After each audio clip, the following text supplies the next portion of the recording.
Alright guys, and welcome to this video. Today we are going to install the new windshield that I just got for my 2024 CBR650R.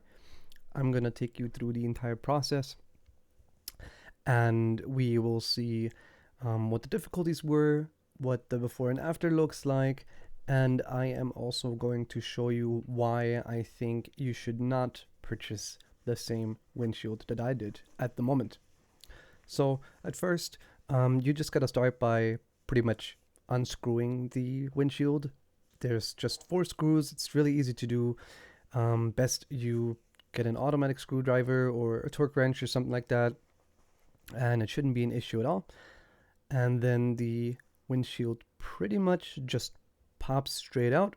It might take a tiny little bit of force, but as soon as it's out, you should be good to go. Just make sure you put it away somewhere safe so it doesn't get damaged. I have a history of damaging everything that I don't need anymore. The normal windshield is pretty good. Quality wise, it's definitely superior to the new one. I just don't like the form at all. And this would be the new windshield. Form is much better. It does have that rubber lip on the top that I'm still adjusting as well. But yeah. You just pretty much pop that back in. This one required a lot of force. It just wouldn't budge, and I'm telling you also why. Even though the website I purchased this from said it's fitting for the 2024 model, it doesn't seem to fit properly. And this also came with something very unfortunate. I ended up damaging the fairing just a bit. Well, I'm lucky it's only plastic. But below the windshield, where it sits on the fairing, it's not cut out properly.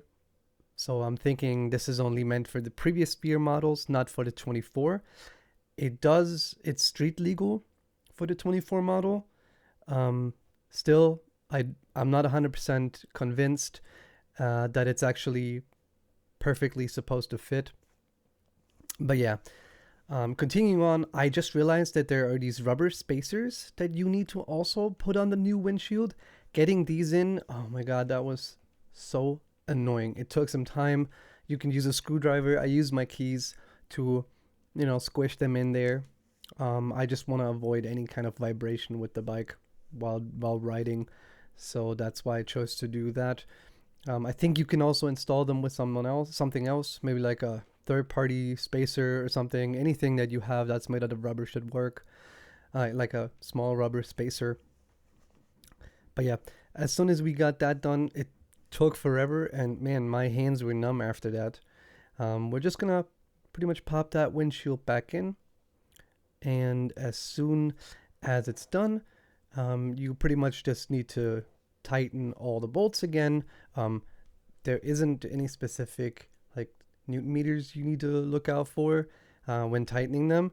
Like the torque doesn't really matter. You just screw them in because they have these it's like a counter screw.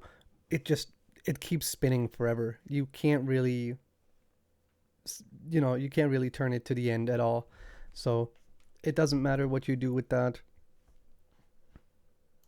Here I am attaching the mount for the Insta360 cameras on the windshield. I'm not 100% certain if I want to keep it that way because it does screw up the optics, like the look of the bike a little bit.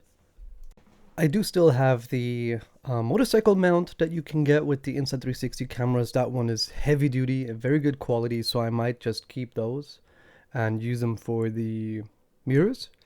Not sure. We'll see. Anyway, that was pretty much it. It took about 20 to 25 minutes. It was a bit annoying that it didn't fit perfectly, but here you will see a before and after. For the old windshield, the OEM one that comes with the sports pack, and the new one that was about 80 euros. I personally like the new one a lot better. I'm not a huge fan of the rubber lip, but that's unfortunately required in Germany. Let me know what you think, which one you think looks best. And also remember guys, like the video if you liked it, subscribe to the channel, comment down below, and thank you all for supporting, and I'll see you in the next one. Peace.